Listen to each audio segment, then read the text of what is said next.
Okay, that's cool. Well, if you could do that, then you can make other marshmallows. And I made Merlot marshmallows, Chardonnay marshmallows. I made Moscato marshmallows. I made every kind of wine marshmallow you could make. And I was like, well, if you could do that, I'll bet you could do savory. I wonder how that would work. So I made like lemon thyme, and I made, saffron, and I made, all different kinds of marshmallows that way.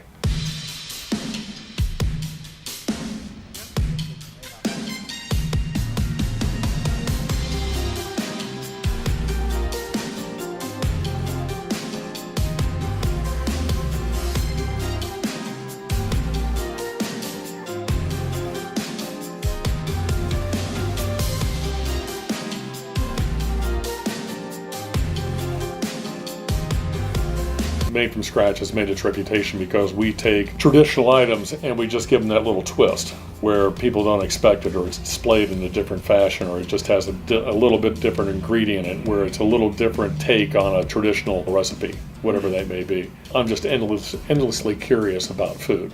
It's when you notice that little nugget that nobody else notices. I don't know, I'm just a freak that way. I just notice these little things and stuff. And I was reading about this restaurant and the chef and what he served, and there were like 3 or 4 menu items that he served at this new restaurant in New York. And he had homemade brittle ice cream with cinnamon marshmallow, blah, blah, blah, blah, blah. And I noticed that, and I was like, I want to make marshmallows.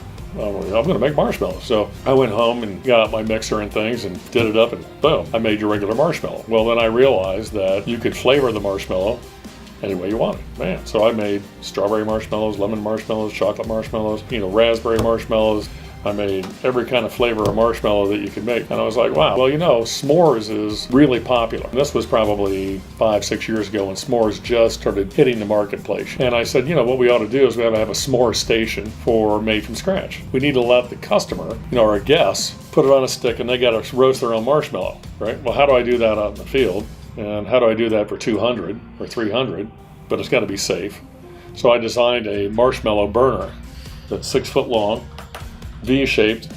It's got a tube down it. It's propane fired, and then it has lava rock on the top. Put it in the middle of an 8-foot table. They fire it up, and you get flame all the way down 6 foot on this double-sided. So now there's room for 8-10 people to get their marshmallow on the end of a stick and roast their marshmallow. We could have, your regular jet puff marshmallow, or we could have homemade marshmallows. And they could be chocolate, strawberry, and vanilla. And then you stick your square strawberry marshmallow or your chocolate marshmallow and you roast it. Then you go down and we actually make the graham cracker, but we have Hershey's bars. You mess with that.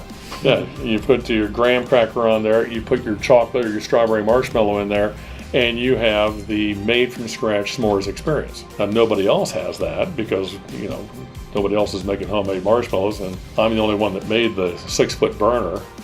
You see other people, and what they do is they create a box, and they have 12, 15 cans of sterno, and then they light all the sterno, and that's what you're supposed to roast your marshmallow over, right?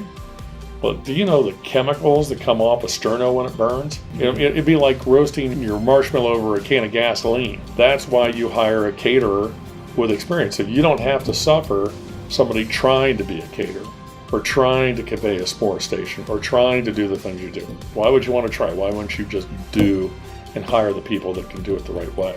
I always want my customers, their first reaction when they walk into a party or they open something or they taste something from us, to go, wow. I live for that moment every time.